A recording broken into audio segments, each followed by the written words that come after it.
муун бул үнсүз тугуш менен башталып, үнсүз тугуш менен аяктаган муун туюк муун болуп саналат. Мисал келтирсек, досканы карасак азыр. Доскада бизге чың кыз деген сөз турат. Мында эки муунга бөлүнөт, чың, кыз. Биринчи муун чың дагы үнсүз тугуш менен башталып, үнсүз тугуш менен аяктады. Экинчи муун кыз дагы үнсүз тугуш менен башталып, үнсүз тугуш менен бүттү. Демек, бул экөө тең туюк муун болуп саналат. Сөзүбүз. Андан кийин сөзүбүз мектеп.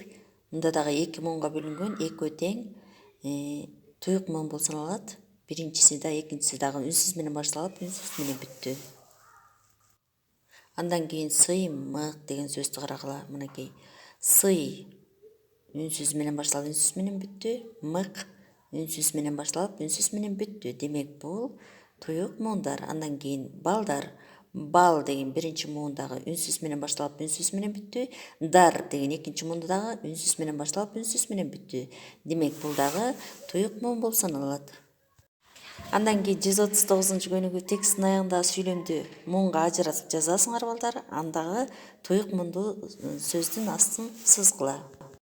Андан кийин 140 көнүгүүдөгү тексттен таблицага туура келчү сөздөрдү таап жазасыңар балдар. Ачык муун, жабык муун, туюк муун деп бөлүп жазабыз. Андан кийин үйгө тапшырма балдар. 141 көнүгүү бу берилген сөздөрдү муунга ажыратып, туюк муундарды белгилегиле, муундун схемасын чийгиле жана астындагы үндү үнсүз кылып толуктоп аларга сүйлөм түзөбүз. Тапшырмаларды балдар өз учурунда аткарып кетиребиз. Саламатта болгула балдар.